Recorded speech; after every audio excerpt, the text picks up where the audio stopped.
News ಅವರಿಗೆ ಮತ್ತೊಮ್ಮೆ ಸ್ವಾಗತ. ಆರಂಭದಲ್ಲಿ ನನ್ನ ಪೀಠಿಕೆ ಹೇಳಿದೆ, ಯಾವ ರೀತಿಯಲ್ಲಿ ಸಿದ್ದರಾಮಯ್ಯ ಎಲ್ಲದನ್ನು ಕೂಡ ನಿಭಾಯಿಸ್ತಾರೆ ಎನ್ನುವಂಥದ್ದು ನನ್ನ ಮೊದಲನೇ ಪ್ರಶ್ನೆಯಾಗಿತ್ತು. ಅಂದರೆ ಘಟಾನುಘಟಿಗಳನ್ನು ಹೊರಗಡೆ ಇಟ್ಟು, ನಾನು ಆರಂಭದಲ್ಲಿ ಒಂದು ಪ್ರಾಸಂಗಿಕ ಒಂದು ಮಾತು ಹೇಳಿದೆ, ಹುಲಿಗಳನ್ನು ಸಿಂಹಗಳನ್ನು ಪಂಜರದಿಂದ ಹೊರಗಡೆ ಇಟ್ಟು ಎಲ್ಲದನ್ನು ಕೂಡ ನಾನು ಮೇಂಟೈನ್ ಮಾಡ್ತೀನಿ ಅಂತಂದರೆ ಆಗುತ್ತಾ ಅನ್ನುವಂಥದ್ದು. ಯಾಕಂದರೆ ರಾಜಕೀಯದಲ್ಲಿ ದಿಗ್ಗಜರಿರುವಂಥದ್ದು, ಜೊತೆಗೆ ಏನಂದರೆ ಬಹಳ ಪ್ರಭಾವಿಗಳು, ಡಿ ಕೆ ಶಿವಕುಮಾರ್ ಆಗಿರ್ಬೋದು, ಡಾಕ್ಟರ್ ಜಿ ಪರಮೇಶ್ವರ್ ಆಗಿರ್ಬೋದು, ರಮೇಶ್ ಕುಮಾರ್ ಆಗಿರ್ಬೋದು, ಜೊತೆಗೆ ಬಸವರಾಜ್ ಅಂತ ಅನುಭವಿಗಳನ್ನು ಕೂಡ ಹೊರಗಡೆ ಇಟ್ಟಿರೋದು ಬಹಳ ಆಶ್ಚರ್ಯಕರ ಸಂಗತಿ. ಇನ್ನು ಮೋಟಮ್ನವರು ಕೂಡ ಕಾಯ್ತಾ ಇದ್ದಾರೆ. ಬಹಳಷ್ಟು ಜನ ಹಿರಿಯರು ಹೊರಗಡೆ ಇದ್ದಾರೆ.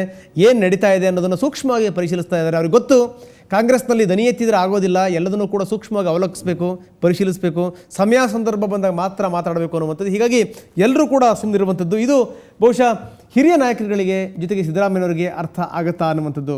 ಇದೆಲ್ಲದರ ಜೊತೆಗೆ ಹೊಸ ಮುಖಗಳು ಕೂಡ ಬಂದಿರೋದು ಕೂಡ ಒಂದು ಅಭಿನಂದನೀಯ ವಿಚಾರವೇ. ಕೃಷ್ಣ ಬೈರೇಗೌಡರು ನಮ್ಮ ಜೊತೆಗಿದ್ದಾರೆ, ಸಚಿವರು, ಕಾಂಗ್ರೆಸ್ ಮುಖಂಡರು. ಆರಂಭ ಮಾಡ್ತಾ ಇದ್ದೀನಿ ಕೃಷ್ಣ ಬೈರೇಗೌಡರ ಮುಖಾಂತರ.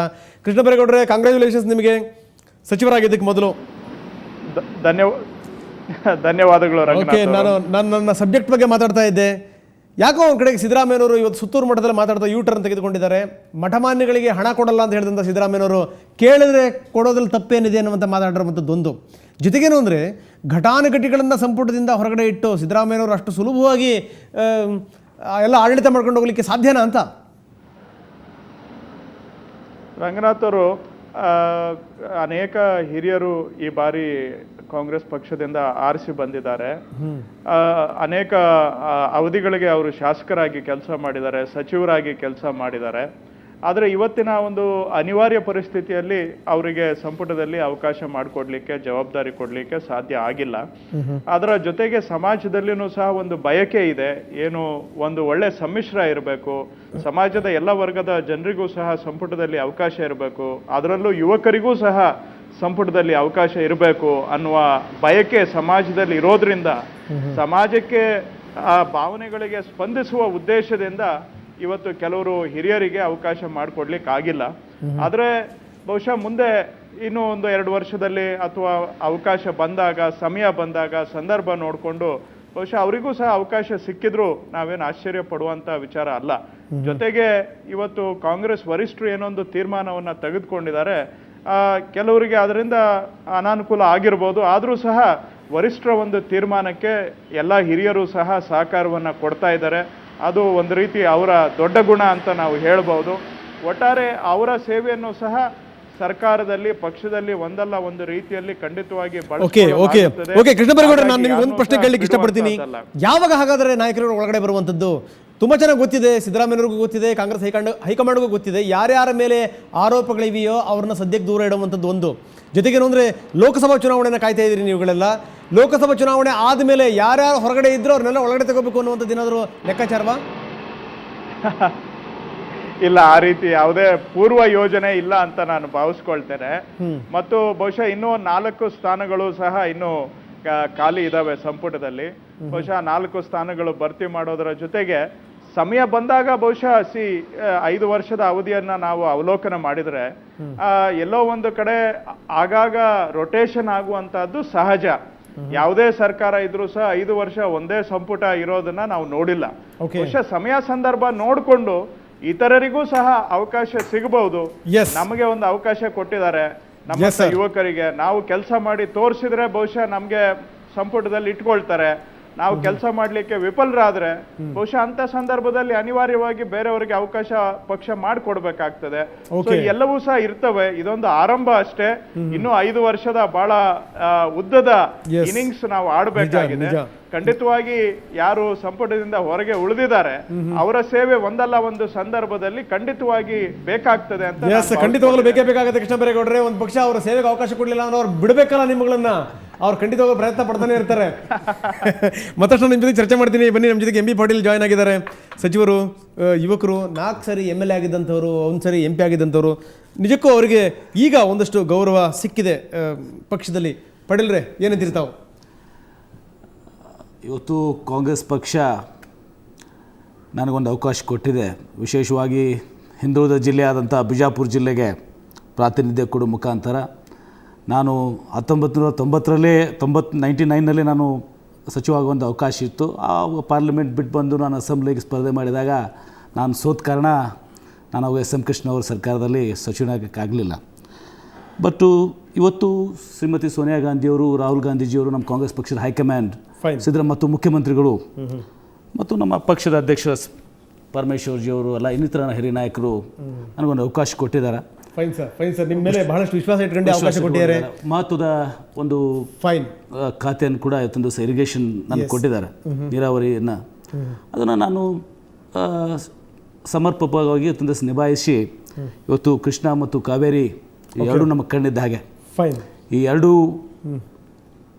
ಇದನ್ನು ಕಣ್ಣನ್ನು ನಾವು ಬಹಳಷ್ಟು ಜೋಪಾನವಾಗಿ, ಬಹಳ ಸೂಕ್ಷ್ಮವಾಗಿ ಇವತ್ತಿನ ದಿವಸ ಕೃಷ್ಣ ಕಾವೇರಿನ ನೀವು ಹೆಂಗೆ ಎರಡು ಕಣ್ಣು ಅಂತಂದ್ರು, ಅದೇ ರೀತಿ ಸಿದ್ದರಾಮಯ್ಯನವರು ಮತ್ತೆ ಪರಮೇಶ್ವರ್ ಅವ್ರನ್ನು ಕೂಡ ನೀವು ಎರಡು ಕಣ್ಣುಗಳು ಅಂತ ಅನ್ಬೇಕು. ನೀವು ಡೆಫಿನೆಟ್ಲಿ ಸಿದ್ದರಾಮಯ್ಯನವರು, ಖರ್ಗೆ ಅವ್ರನ್ನು ಕೂಡ ಕಣ್ಣುಗಳು ಅಂತ ಅನ್ಬೇಕು. ಇಲ್ಲ ಅಂತ ಯಾರು ಹೇಳಿದ್ದಾರೆ? ಈಗ ಇವತ್ತು ಕಾಂಗ್ರೆಸ್ ಪಕ್ಷ ನಾವೆಲ್ಲರೂ ಒಕ್ಕಟ್ಟಾಗಿದ್ದೀವಿ. ಇವತ್ತು ನಾವು ಹೇಳಿದಾಗೆ ತಾವು ಕೃಷ್ಣ ಬೈರೇಗೌಡರಿಗೆ ಪ್ರಶ್ನೆಯನ್ನು ಕೇಳ್ತಿದ್ರು. ಈಗ ಒಂದು ಕಾಂಗ್ರೆಸ್ ಪಕ್ಷದಲ್ಲಿ ಸಾಮಾಜಿಕ ನ್ಯಾಯಕ್ಕೆ ಇವತ್ತೊಂದು ದಿವಸ ನಾವು ಒಂದು ಒತ್ತನ್ನು ಕೊಡಬೇಕಾಗ್ತದೆ. ಮತ್ತು ಮುಖ್ಯವಾಗಿ, ಅತ್ಯಂತ ಮುಖ್ಯವಾಗಿ, ಈ ಹಿಂದೆ ನಮ್ಮಲ್ಲಿ ಕ್ಯಾಬಿನೆಟ್ ಬರ್ತ್ಸ್ಗೆ ಇವತ್ತೊಂದು ದಿವಸ ರಿಸ್ಟ್ರಿಕ್ಷನ್ ಇರಲಿಲ್ಲ. ಇವತ್ತು ನಾವು ಕೇವಲ 35 ಪ್ರಪೋಷನ್ ಆಗಿ ಮಾಡೋದ್ರಿಂದ ಭಾಳಷ್ಟು ಸಮಸ್ಯೆಗಳು ಉದ್ಭವ ಆಗ್ತದೆ. ಇವತ್ತು ಉದಾಹರಣೆಗಾಗಿ ಮಲ್ಕಾರೆಡ್ಡಿ ಅವರು is a very senior man. ಅಲ್ಲ, ಎಂಥ ಸ್ಥಿತಿ ಅಂದರೆ ಕಾಂಗ್ರೆಸ್ ಕಚೇರಿಗೆ ಬೆಂಕಿ ಇಡೋ ಮಟ್ಟಕ್ಕೆ ಹೋಗ್ಬಿಟ್ಟಿದ್ದಾರೆ ಕಾರ್ಯಕರ್ತರು. Sir, kindly allow me to speak. ತಾವು ಒಂದು ಅವಕಾಶ ಕೊಟ್ಟು ಮಾತಾಡ್ತೇನೆ. ಈಗ ಅಲ್ಲಿ ಮಲ್ಕಾರೆಡ್ಡಿ ಅವರಿಗೆ ಸಚಿವ ಮಾಡುವಾಗ ಅಲ್ಲಿ ನಾವು ಸಾಮಾಜಿಕ ನ್ಯಾಯದಲ್ಲಿ ಚಿಂಚುನ್ಸೂರು ಅವ್ರು ಬಂದರು. ಆ ಒಂದು ಸಾಮಾಜಿಕ ಆದ್ಯತೆಯನ್ನು ಕೊಡಬೇಕಾಗಿತ್ತು.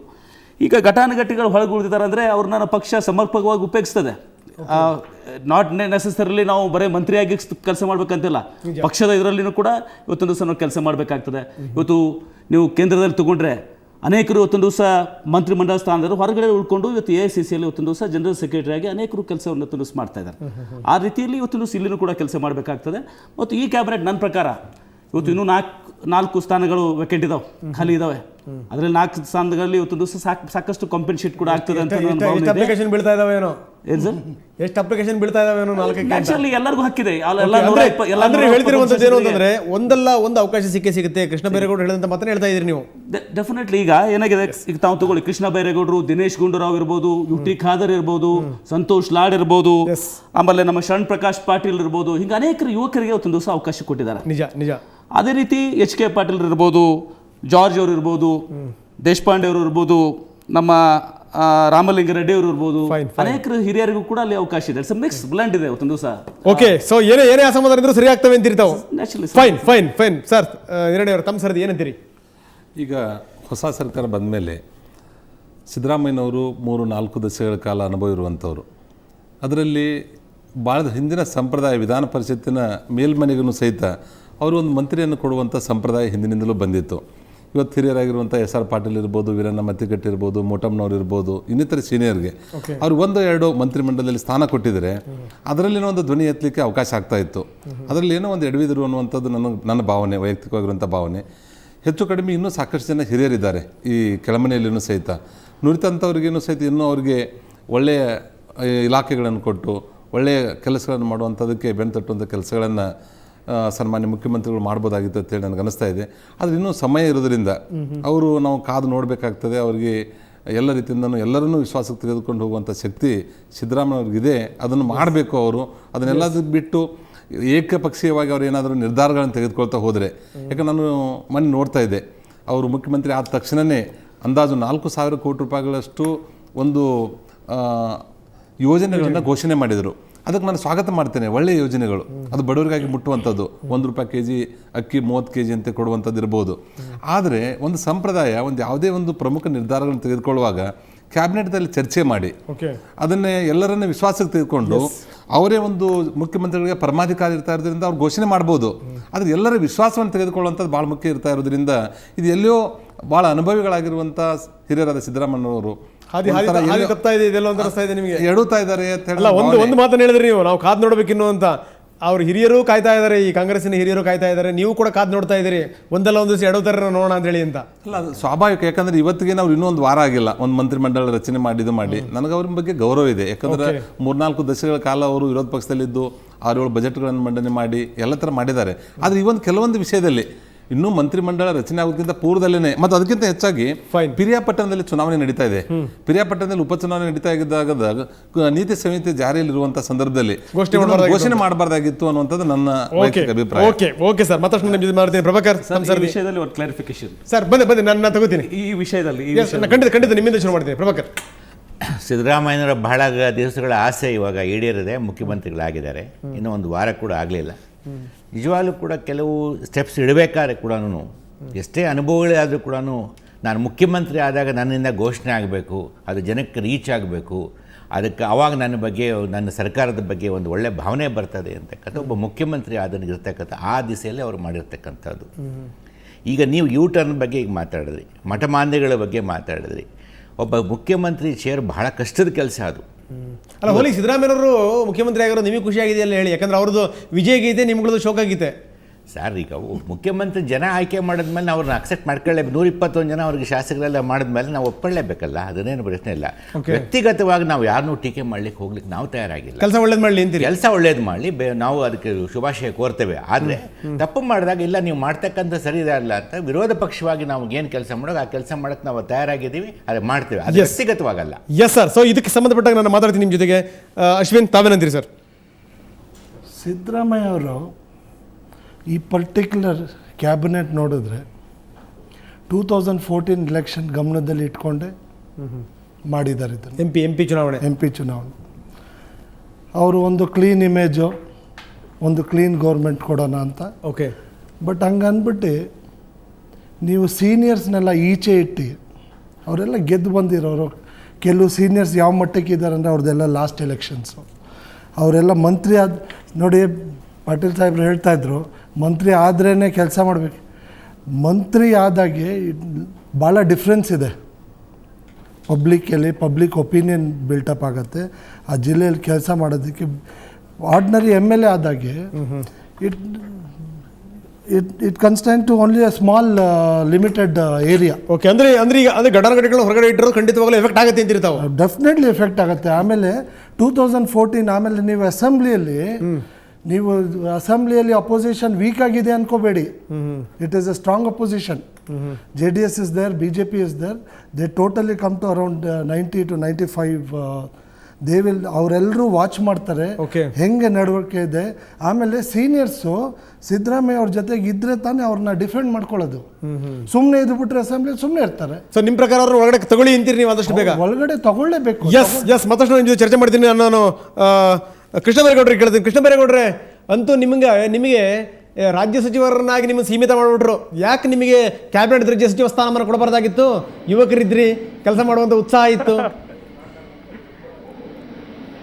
ರಂಗನಾಥ್ ಅವರೇ, ಈಗ ತಾನೇ ಚರ್ಚೆ ಆಗ್ತಾ ಇತ್ತು.